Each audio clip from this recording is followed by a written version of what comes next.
Nation shall rise against nation, and kingdom against kingdom. There shall be famines and pestilences and earthquakes, and this gospel of the kingdom shall be preached in all the world, and then shall the end come. Tell us, when will these things be? And what will be the sign of your coming and of the end of the age?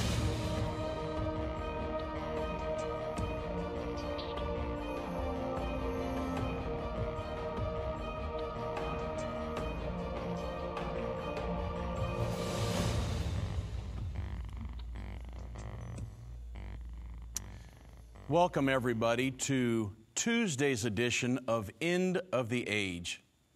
Now, I know that a lot of you are going out today and voting in primaries in several states, and I hope that you have educated yourself and been very prayerful in your decision who will be the Republican or the Democratic candidate and who you will vote for. It's a very, very huge decision right now, because we do know that the next president, it's possible that the next president elected in the United States could preside over the Sixth Trumpet War and the signing of the peace agreement in the Middle East that starts the final 7 years to the second coming of Jesus Christ. So I hope that you will be very prayerful and know your candidate before you vote.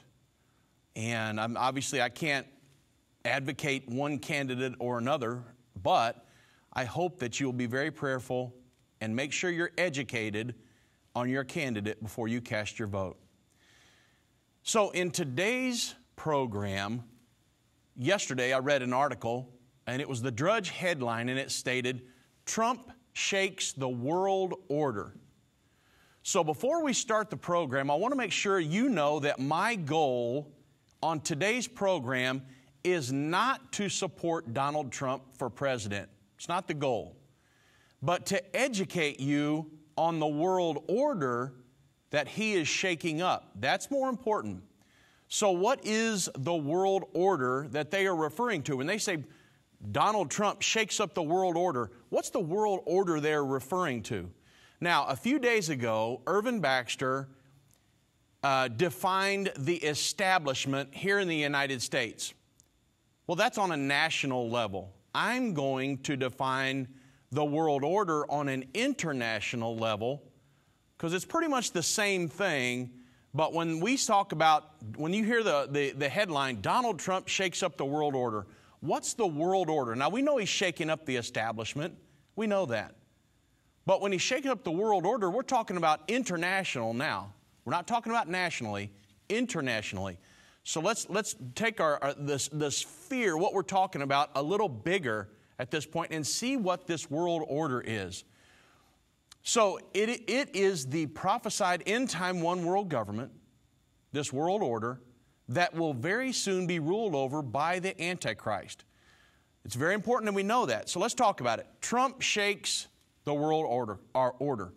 Well, the article that accompanied the headline states that foreign diplomats are expressing alarm to the U.S. government officials about what they say are inflammatory and insulting public statements by Republican presidential frontrunner Donald Trump, according to senior U.S. officials.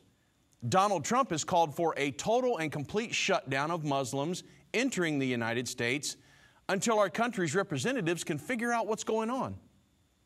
Mr. Trump has also pledged to tear up international trade agreements and push allies to take a bigger role in tackling Middle East conflicts. Mr. Trump has also stated that he wants to go after not only terrorists, but their families as well. Mr. Trump has also stated that he will build a wall between Mexico and the United States, which has obviously sparked a huge increase in illegal immigration at the southern border, because migrants want to make it into the United States before and if, perchance, Mr. Trump becomes president, and it is too late at that point, once he builds the wall. Well, folks, whether we agree or disagree with Mr. Donald Trump on his political views, he is rattling not only the establishment in the United States, but now he's rattling on the international stage.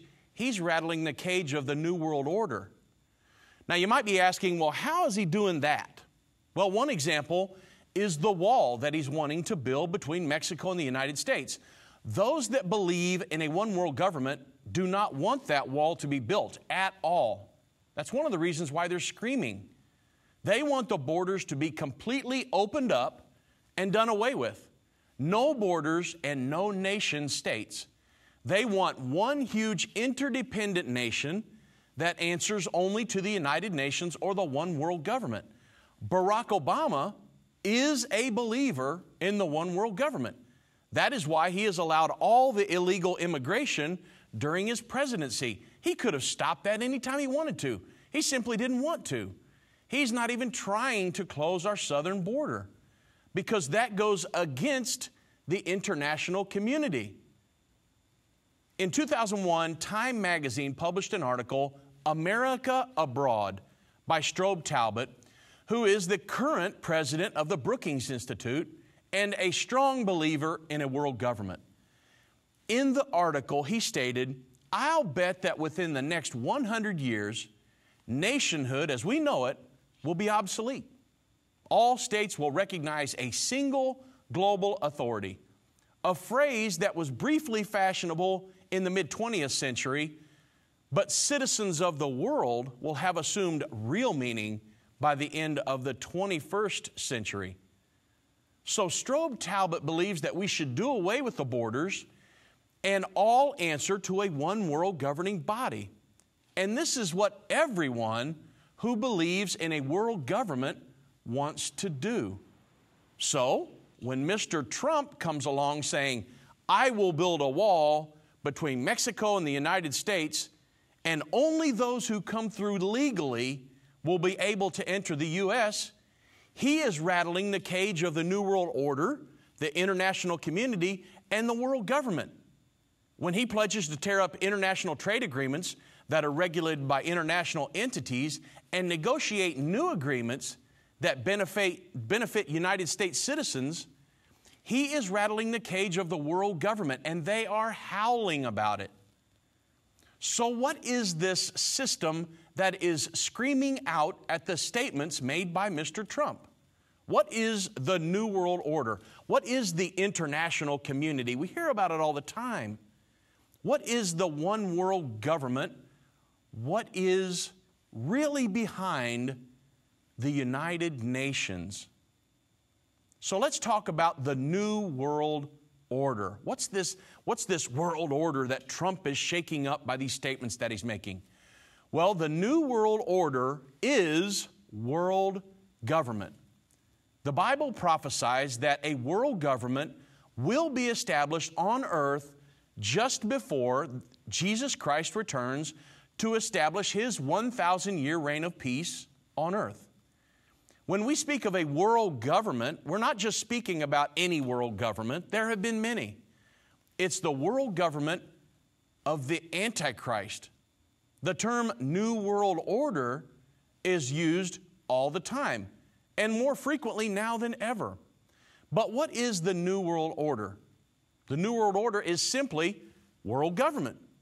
Furthermore, it's the government prophesied in the Bible, and we can actually prove that it's forming. We're actually at the culmination of it right now. We're not at the beginning.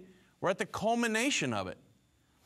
You know, believe it or not, the words New World Order are written on the back of the U.S. dollar bill. If you look on the back of a dollar bill, you'll see the pyramid with the all-seeing eye, and below the pyramid is a ribbon. The words on the ribbon are written in Latin.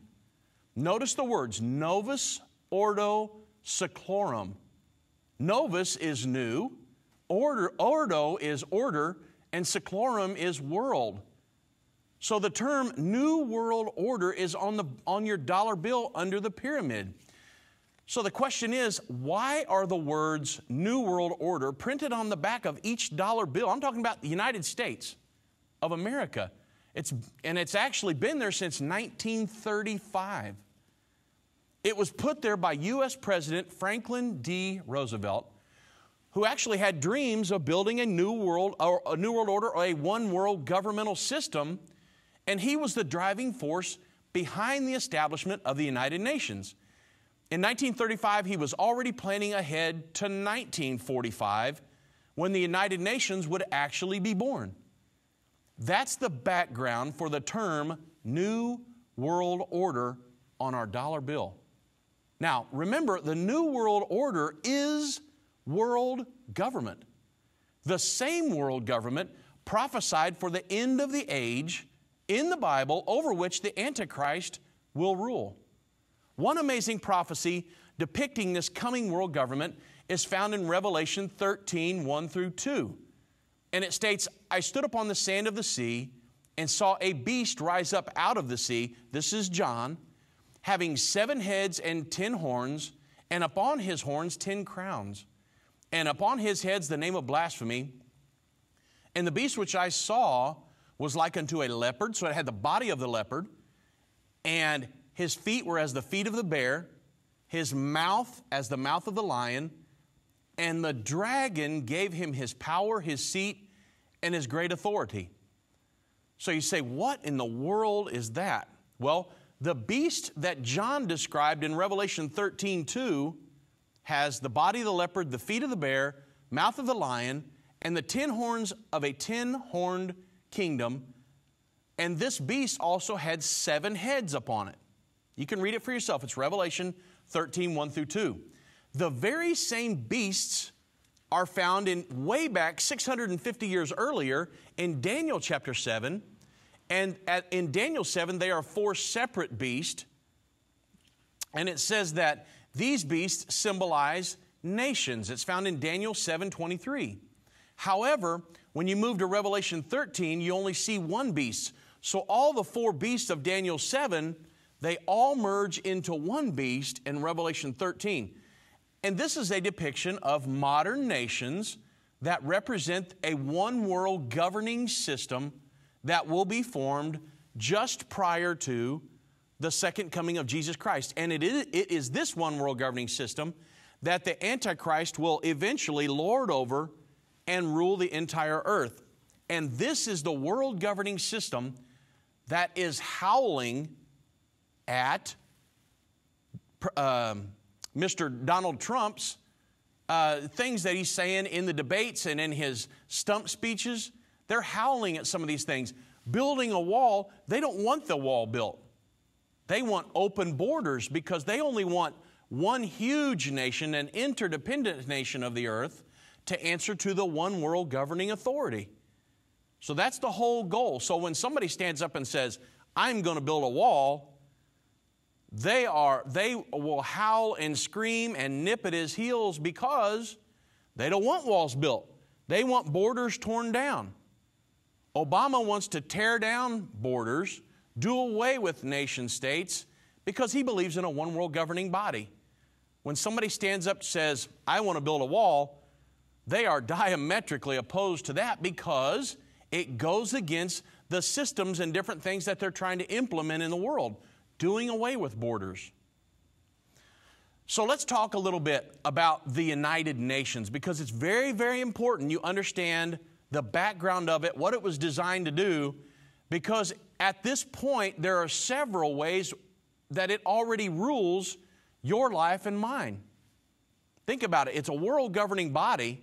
We live in the United States of America. We signed a Declaration of Independence, but we've had several presidents that have signed our sovereignties away, slowly but surely eroding the Declaration of Independence that we signed about, 240 years ago now.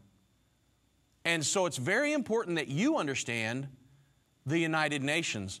So the United Nations is the only structure on earth today that is specifically designed to be a one-world governmental system.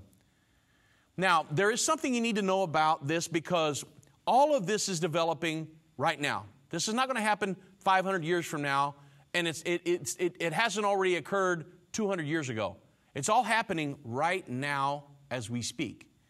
We're hearing words like globalization, new world order, international community. What do those things mean? Have you ever found yourself wondering how all of this is being coordinated?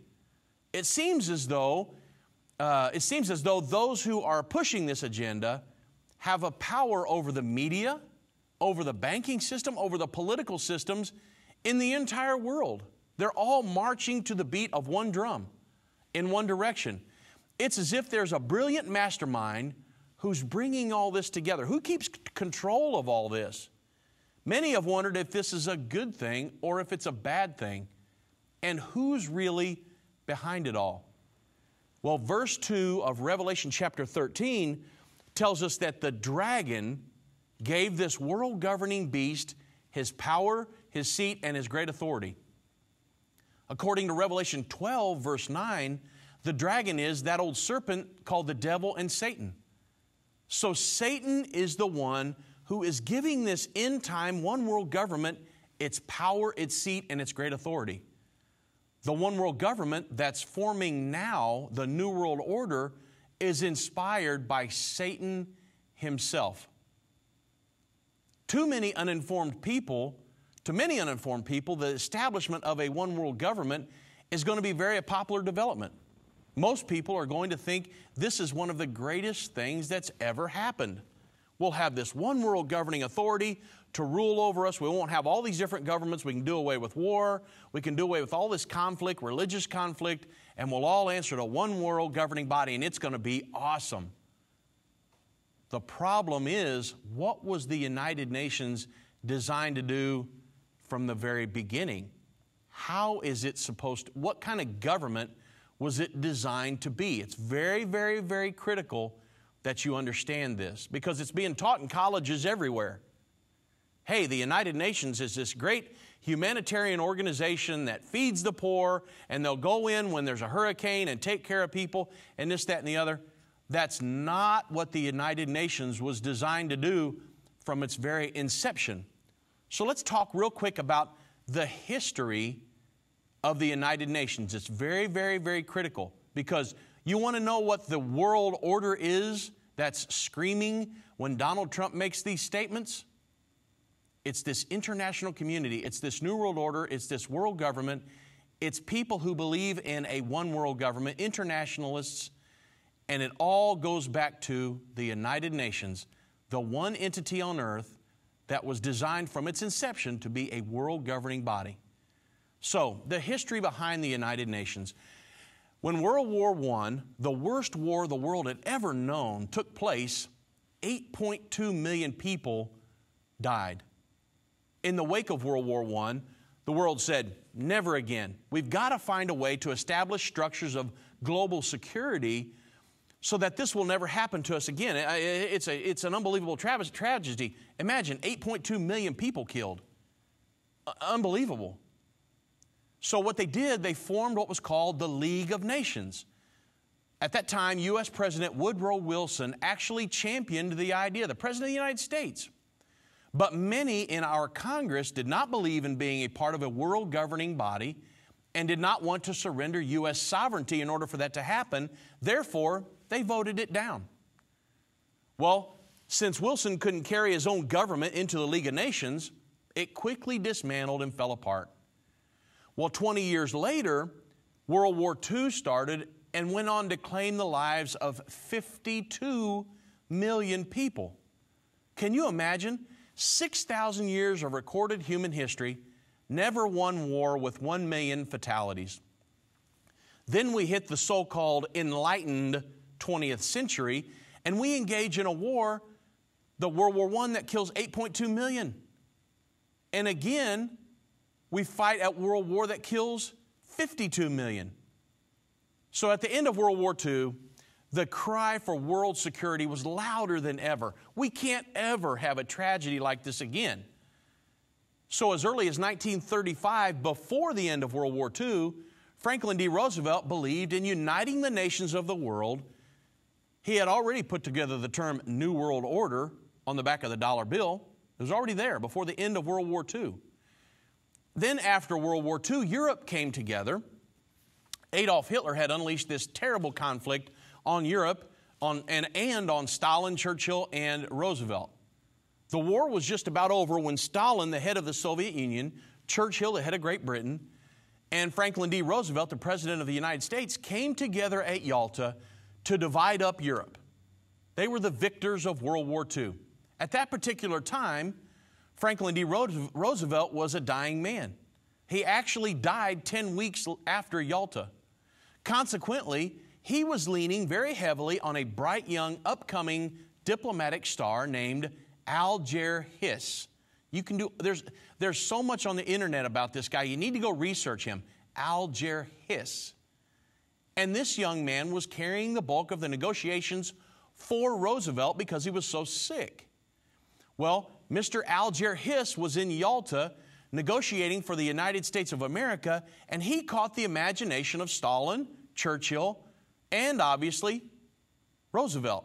So they tapped him to actually write the charter for this new concept, this global government structure called the United Nations. The idea was to bring all of the nations of the world together. That's simply what it meant, the United Nations. They're not trying to hide anything. They're trying to unite all the nations together. Not hiding a thing. They were telegraphing exactly what they were talking about. Instead of a United States of America, it would be a United Nations of the world. So they tapped this young, brilliant man to write the charter for the United Nations. Shortly after, he served as the first Secretary General at the UN Formation Conference in 1945. However, there was a huge problem. 3 years later, this same young man was convicted of lying about spying activities for the Soviet Union, and he was sent to prison in the United States. He didn't go to prison for spying because the statutes of limitations had run out by then. However, they were so determined to bring him to justice that they actually put him in prison for perjuring himself. So, folks, listen to me carefully. This is very, very critical. The current charter that the United Nations adheres to was written by a convicted communist spy, Mr. Alger Hiss. The United Nations, from its inception, was designed as a global union of socialist republics, a socialistic entity. So, from its very inception, Alger Hiss, a convicted communist spy, is put over writing the charter for the United Nations, and guess what? Guess how many words have changed in the original charter since its inception in 1945? Not one word. Every word that Alger Hiss put together is still adhered to today by the United Nations. So you wonder, well, why are some of these things that the United Nations, their ideology, why is it so socialistic? Because they adhere to the original charter, 1945, that was written by a convicted communist spy. They still adhere to that. Why do you think that they try to get socialist or communist-minded individuals elected around the globe? Because the United Nations, this world-governing body, was established to be a socialistic world-governing body. And so that's what it was designed to be. They still adhere to the charter today. So there you have it. It was designed to be a socialistic entity. And the very idea at the very foundation of it is collectivism. Absolute control with no means of resistance. That's why one of their major platforms that they push is disarmament. They're not saying they want to disarm, but they want to disarm the citizens of the world. They'd love to have that happen because then collectivism, there's not even a question. Absolute control with no means of resistance. So the United Nations, after the United Nations was formed in 1945, everything did not work exactly like it was anticipated. The Soviet Union received so much of Europe as a result of Yalta and as a result of Alger Hiss that there was a lot of tension between them and their allies. Russia moved to gain in peace what Adolf Hitler had failed to gain in war. And it actually looked like for a while that Russia would end up ruling all of Europe and that communism would dominate all of Europe. In order to head this off, the United States of America led the Western powers into what we know today as NATO, the North American Treaty Organization. It was a military alliance to counter the Warsaw Pact, which was the communist bloc of Eastern Europe. The UN was rendered largely ineffective at that time because of the Cold War. The United States was given veto power at the formation of the United Nations, and the members of Congress were unwilling to approve a world government structure unless the U.S. had absolute veto power. When the U.S. got veto power, Great Britain, France, China, and the USSR followed suit and demanded veto power themselves, the victor nations of World War II. All of them were given veto power. With the veto power, they could veto almost anything that this world governing structure decided to do. That's the reason that the U.S. officials were able to get this approved in Congress. Without that concession, it would not have even happened. By doing so, the nations with veto power formed what was called the Big Five, the 5 permanent members of the UN Security Council, and that's where the real power lies. Now, let's recap really quick. Donald Trump's making all these different statements about things he's going to do if he gets president. And the international community is howling about a lot of them. He's rattling the cage of the world order. The world order is the international community that's been being formed for decades now, and they want to rule the earth, do away with nation states, and have everybody answer to this one world governing body. That's their goal. That's what they want to do.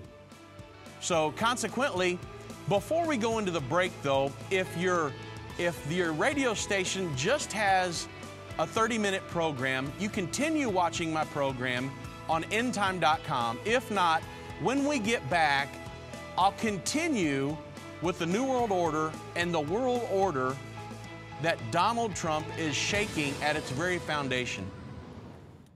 When current events are found in Bible prophecy, it's astonishing.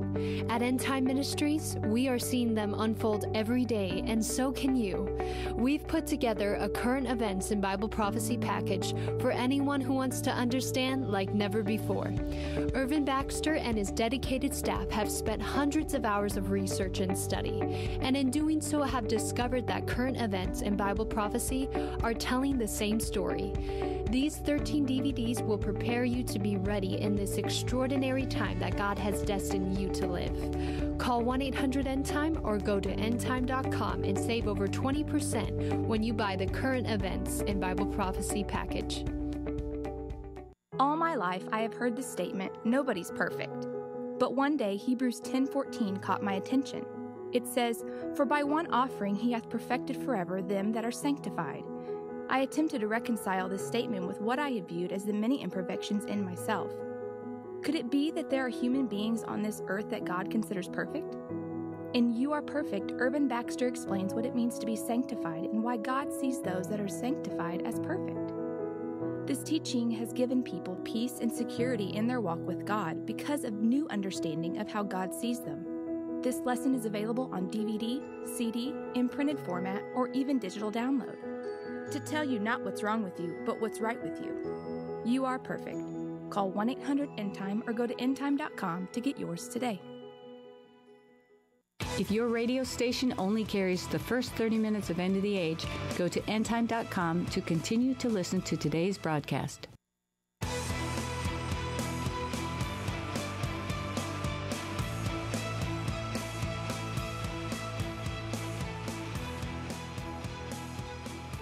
Welcome back, everybody. We're talking today about, I saw an article yesterday that said Donald Trump is shakes the world order. And I'm sitting there going, you've got to be kidding me. They're not even trying to hide what's going on here. Donald Trump is making a few different statements. And again, I want to say, I'm not advocating Mr. Trump as president. My goal of the program is to define this world order that they're talking about. He's rattling their cage. And for instance, and I'll tell you just one more time, is that he's wanting to build a wall between Mexico and the United States. The people that believe in a world government absolutely want to do away with that. They don't want anything to do with the wall because they want open borders. President Obama wants an open border. Think about it. Look at all the millions of people. We're the United States of America. We've got the most powerful military on earth, and we can't protect a 1,000-mile border at the south end of our country? We've let millions of illegals come in? No. They are fine with the illegals coming in. They're absolutely fine with that because they believe in a one-world government. They don't believe that there shouldn't be any borders. We should do away with nation states and everybody yield up their sovereignty to this one-world governing body. So here comes a potential presidential candidate and says, I'm going to build a wall, I'm going to protect our borders, and everybody starts howling. He's going to build a wall. They're howling about it because it's interfering with their international community that they're trying to build with their new world order, where they want to do away with the borders and everybody be able to go wherever they want, yield up their sovereignty, and the international elite can rule over them and tell them what to do, how much they can consume, what they can purchase. That's where they want to go. And you've got a guy here who's standing in the face of that saying, I'm building a wall. And they're howling about it. So my goal is not necessarily promoting Donald Trump, but yet to define the world order. What's that? A few days ago, Irvin Baxter defined the establishment here in the United States. Well, I'm piggybacking on that program, and I'm defining the New World Order, this world governing body. So let's talk about the birth of the New World Order and this term. Within 20 days of the fall of the Berlin Wall. Now, you know the Berlin Wall came down in November of 1989. So within 20 days of the fall of the Berlin Wall, Mikhail Gorbachev, George Herbert Walker Bush, and Pope John Paul II met together at Malta from November 30 to December 1st, 1989. When they came out of those meetings, they announced the birth of the New World Order. The New World Order is the formation of a one-world government. And all of the world, now this is very critical that you understand this. Every world leader is involved in this. There's not one. If you try to buck up against it, they'll take you out. We've seen it time and time again. People that have bucked up against it, they'll take them out. They'll make sure that everybody who's over all the countries of the world are involved in this, and they're for it. If somebody doesn't want to be, they'll start screaming. Hence the reason for my program today. As of right now, every single nation adopted the Sustainable Development Goals last September, which allowed the United Nations to further regulate the lives of every individual on earth. It was approved unanimously. Not one nation voted no. Let me say that sentence one more time. Not one nation voted no. And it's yielding up your sovereignty to this one world governing body, saying, hey, we're fine with you regulating our nation, coming in and putting smart meters on, all these different things, putting a noose around even United States citizens. Study the Sustainable Development Goals and you'll see what I'm talking about. They want to make sure they can control what you do with your property, how much you can consume, the different ways we produce, what kind of electricity, how we can produce our electricity, everything. They want to control everything, and every leader of every nation on earth unanimously approved that in September 25th of last year. You say, well, not the president, not the United States. We signed a Declaration of Independence. President Obama signed it and actually gave a speech promoting it.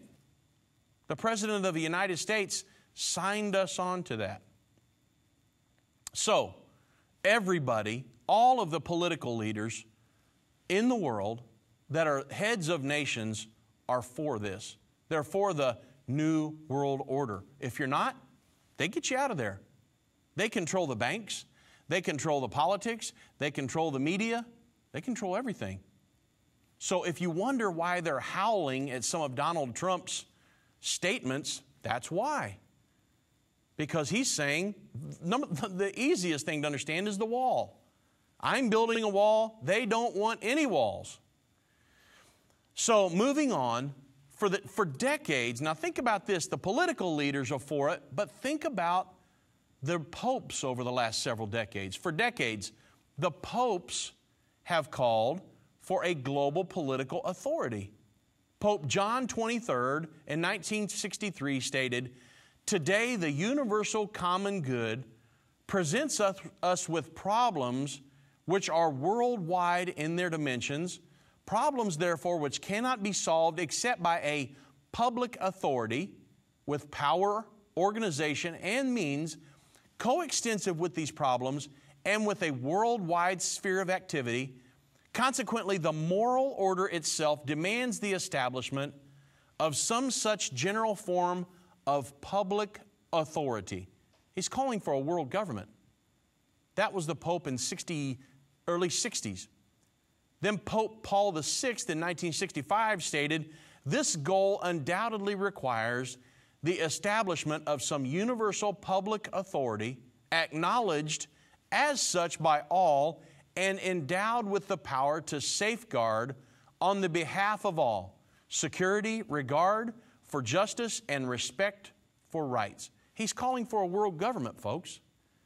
Then in 1967, Pope Paul VI stated, "Who can fail to see the need and importance of this gradually coming to the establishment of a world authority capable of taking effective action on the jurisdictional and political planes?" Calling for a world government again. And then there is an urgent need of a true world political authority. That was Pope Benedict in June of 2009. And then I just wrote a huge article on this a few months ago on Pope Francis's encyclical. In his encyclical published last June, it stated, given this situation, of course the encyclical was about global warming and climate change and the destruction of the world, man-made destruction of the world, he states, "It is essential to devise stronger and more efficient organized international institutions with functionaries who are appointed fairly by agreement among national governments and empowered to impose sanctions. As Benedict XVI has affirmed, in continuity with the social teaching of the Catholic Church, to manage the global economy, to revive economies hit by the crisis, global warming, to avoid any deterioration of the present crisis and the greater imbalances that would result, to bring about integral and timely disarmament." He actually states disarmament, which is one of the major platforms of this global governing body, the United Nations. You've been to the United Nations. If you've ever visited, they got that huge pistol out front with the tied pistol barrel. Well, that's because they're calling for, one of their main things is disarmament. And then, of course, food security and peace, to guarantee the protection of the environment and to regulate migration. For all of this, there is urgent need of a true world political authority, as my predecessor, Blessed John XXIII, indicated some years ago. So there you have it. For many decades, all the popes have went right along with this world governing thought process and called for a global political authority to help manage the conflicts in the world. All global political leaders and the most influential religious leaders are on board with the New World Order or the world government. That is the New World Order. It is the one world government that is prophesied in the Bible that will soon be under the authority of the Antichrist at the second coming of Jesus Christ. Now, before I go into my last segment, I want to recap what we've talked about because it's very, very, very critical And then when we get back in, I'm going to reiterate some of the things about Trump, because I know a lot of people are going to the polls today, and you hear about this stuff all the time in the debates, and you read about it in the news, and your head gets to kind of swimming after a while. What in the world is going on? So I'm going to reiterate some of the things about Trump in the next segment, but let's make sure that we recap the United Nations. It's very, very, very critical, because the United Nations is the world governing body established 1945 to be a world governing body. The Charter for the United Nations, written by Alger Hiss, a convicted communist spy, and to be a socialistic one world governing body. And they still adhere to every word of the United Nations Charter. Now, you can go read the United Nations Charter for yourself. It was set up, it's very, very similar to the Constitution of Russia. And so you go read it and you go back and do all this history and you think, oh my goodness, once you finally start to understand this stuff, the Bible says that just prior to the second coming of Jesus Christ, there's going to be a world governing body established, and the Antichrist will sit at the head of that, and it's going to rule the earth under a totalitarian, and the Bible actually says it's going to be a socialistic entity. If you understand our teaching on the four horsemen and the red power in the earth, which will be communism, the red spirit in the earth, just before the second coming of Jesus Christ, the Bible says in Revelation 17 that this beast was red, or it was a scarlet-colored beast, which is red, which means it's going to be a socialistic entity. So the Bible is specifically prophesying about this world governing entity that we're seeing the establishment of, and it's actually, like I said before, we're at the culmination of this thing. And so we're watching it come to pass right now. Now, in the last segment, I'll go over a few more. I'm going to reiterate some of the statements by Trump just to make sure that you get what we're talking about today. And then I'm going to go through a short timeline of when all this stuff, when can we look for this stuff to come to pass? Because it's very critical. Because the next president could be over the Sixth Trumpet War and the peace agreement that will be signed that starts the final 7 years. So we need to understand, how does all this stuff tie together? It's very, very, very, very important. And so that's what we're doing today. We're talking about the world order, that they say Donald Trump is shaking the world order. Well, what does that mean? What's the world order that he's shaking? Well, it's the United Nations, and it was established to be a world governing body from its very inception in 1945. Jesus said that there would be a particular generation that would see specific things take place, and this would be the people that would see his second coming to the earth. The big question is, can we know this generation? Jesus talked about it in Matthew 24. From the fig tree learn its lesson. As soon as its branch becomes tender and put out its leaves, you know that summer is near. So also, when you see all these things, you know that he is near, at the very gates. Truly, I say to you, this generation will not pass away until all these things take place. Jesus said, when you see these things, what things was he talking about? In the DVD, This Generation Shall Not Pass, Irvin discusses the events that must occur that will let us know the generation that shall not pass until the second coming of Jesus Christ. Get this enlightening lesson by calling 1-800-END-TIME or go to endtime.com.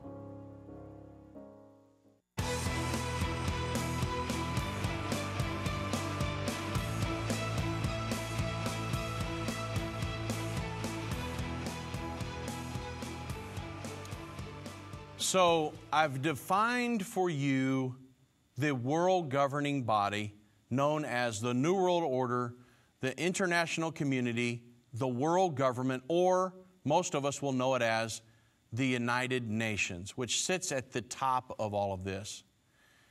And let's go back into what I talked about in the earlier program. Let's talk about Donald Trump real quick, because I saw an article yesterday that the head of the Drudge said Donald Trump shakes the world order. So, Donald Trump, what's he saying? When Donald Trump calls for a total, complete shutdown of Muslims entering the United States until our country's representative can figure out what's going on, the New World Order howls because they don't want any religion made out to be bad or wrong because it causes conflict in their international community. When Mr. Trump pledges to tear up international trade agreements, the New World Order screams because they want to control what they already have in place. And of course, there is Mr. Trump's wall that he wants to build between Mexico and the United States. Those that believe in a one world government, they abhor the wall being built. They want the borders to be completely opened up and done away with. No borders and no nation states. They want one huge interdependent nation that answers only to the United Nations or the one world government. Barack Obama is a believer in the one world government, and that is why he has allowed all of the illegal immigration during his presidency. He's not even trying to close our southern border because that goes against the international community that he supports. Remember the article by Strobe Talbot in which he stated, "I'll bet that within the next 100 years," now that was written in 2001, "I'll bet within the next 100 years that nationhood or nations with borders around them, as we know it, will be obsolete. All states will recognize a single global authority," a phrase briefly fashioned in the mid-20th century, or citizens of the world. Not citizens of the United States, but citizens of the world. And they will have assumed this meaning, this term, citizens of the world, will have assumed real meaning by the end of the 21st century. Strobe Talbot, the current president of the Brookings Institute now, believes that we should do away with borders and all answer to a one world governing body.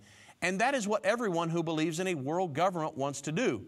So, when Mr. Trump comes along saying, "I will build a wall between Mexico and the United States, and only those who come through legally will be able to enter into the U.S., he's rattling the cage of the New World Order, the international community, and the world government. Now, again, I'm not advocating Donald Trump as your pick for president. That's not the reason for today's program. I want you to understand that the prophesied one world government is already established on the earth.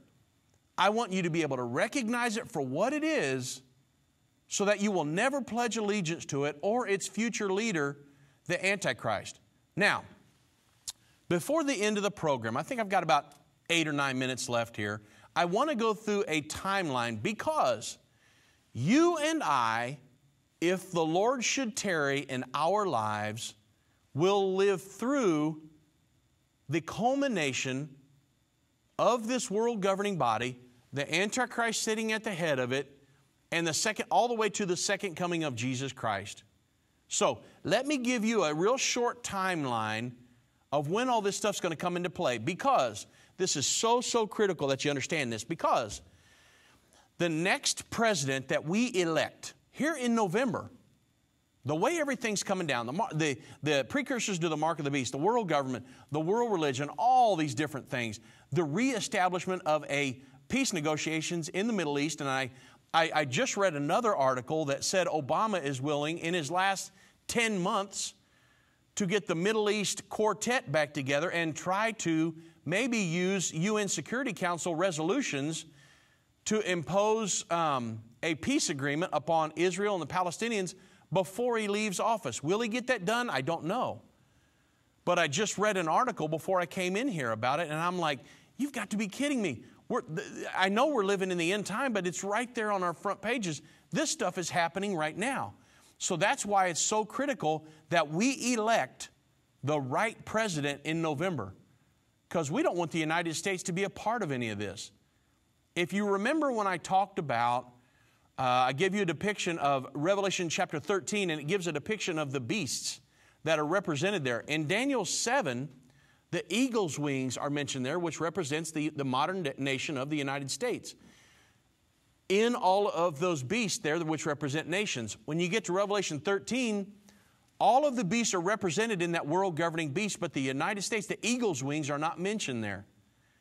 Well, we believe, because of a prophecy at the bottom of Revelation chapter 12, that the eagle, the United States, will stand with Israel all the way to the end and protect her all the way to the second coming of Jesus Christ and the Battle of Armageddon. So it's very critical that you understand that the next president of the United States could be at the helm of the most powerful nation on earth during these times that are just ahead. So let's go through a timeline real quick, because it's very, very critical that you understand this, because to many of us, the worst thing that we will face over the next several years, the worst thing, you know, we're going to go through the tribulation and a lot of different things. One of the things that we will have to be concerned about is this world governing body that we've talked about. The Antichrist is going to sit at the head of that and try to rule all of our lives with an iron fist. And so consequently, we need to know, when is this stuff going to happen? Well, it's already happening now. It's being established, but the United Nations doesn't really have real teeth unless nations yield up their sovereignty and give them teeth. But they can't just walk on the United States soil and start dictating right now at this point. However, the next prophecy on God's prophetic timeline is the sixth trumpet war. If many of you that listen to this program know that that's a war, it's found in Revelation chapter 9, verse 13 through 21. And it's a war that emanates out of the Middle East region, the Euphrates River region, which is housed in Turkey, Syria, Iraq, and Iran. The Bible says a war will emanate out of that region. And of course, look what's going on in the Middle East right now with all of the unrest, ISIS and everything. A war is going to come out, will start in that region. And when the smoke clears, 1/3 of the world's population is going to be destroyed. Now, you remember after World War I, 8.2 million killed. They had the League of Nations. They're trying these world governing entities to try to stop these huge killings. But the goal is the world governing body. So think about that. So after World War I, they had the League of Nations. After World War II, the United Nations. That's their next attempt at a world governing body. Well, guess what's going to happen after World War III? And 1/3 of the world's population is destroyed. We're going to move into a fully functional world governing body at that point. The nations of the world are going to be screaming, saying, we can never have a conflict like this again. We can never have this many people killed. And the thing that's causing that is conflicts between nations and religions. And so we're going to have a one world government. We're going to yield up our sovereignty to this one world governing body.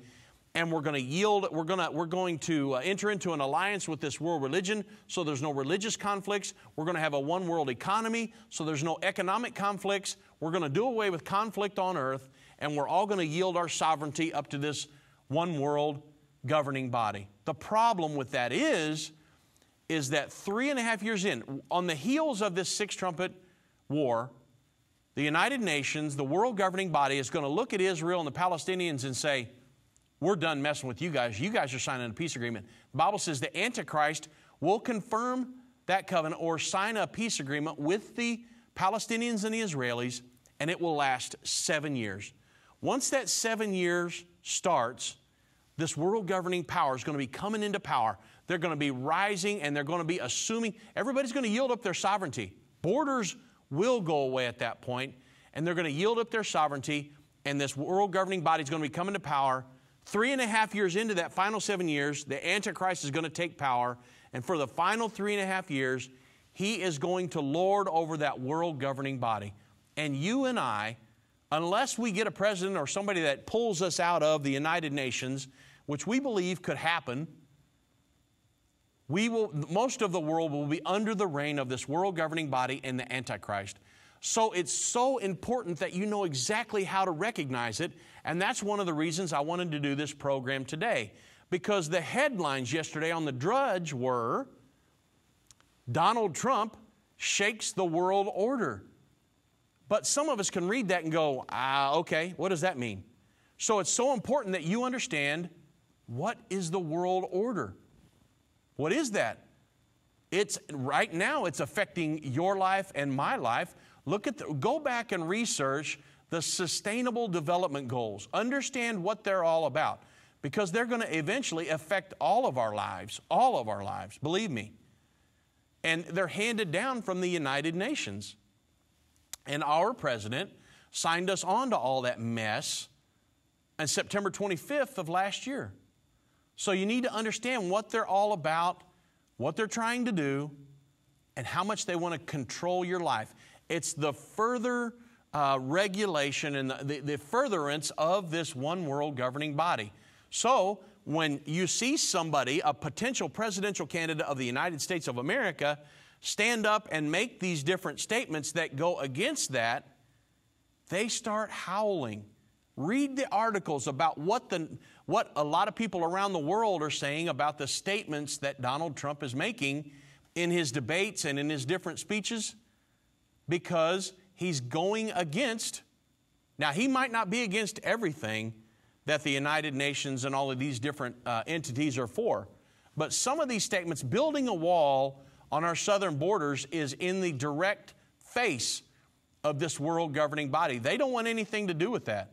They want to tear down borders, and they want everybody to move freely, and that way everybody's interconnected, they're interdependent, and they all eventually will yield up their sovereignty and look to this one world governing body. Believe me, there are people that have spent decades and decades, all they do is think about this, and they're trying to implement this. They know that most people just want to watch football, and they want to have a good time, and they want to make money and help their family to live nice, which is all fine. But yet they're not even thinking about lording over people and all this stuff. There are people that all they think about is running the world and lording over the world. They have more money than they know what to do with. So they're concerned about running your life and my life, because they think they know how to run our lives better than we do. And it's all prophesied in the Bible. The Bible prophesies a world governing body that will be established on the earth just prior to the second coming of Jesus Christ. And we've got to be able to recognize it. When you hear the terms international community, Iran wanted to build a nuclear weapon, so the international community issued sanctions against them. That's the world government. When you hear the terms globalization and New World Order, United Nations, those are all world government terms, and it's just trying to get you used to that. Don't get used to it. Don't ever pledge allegiance to it, because Satan is behind the United Nations and the world governing body.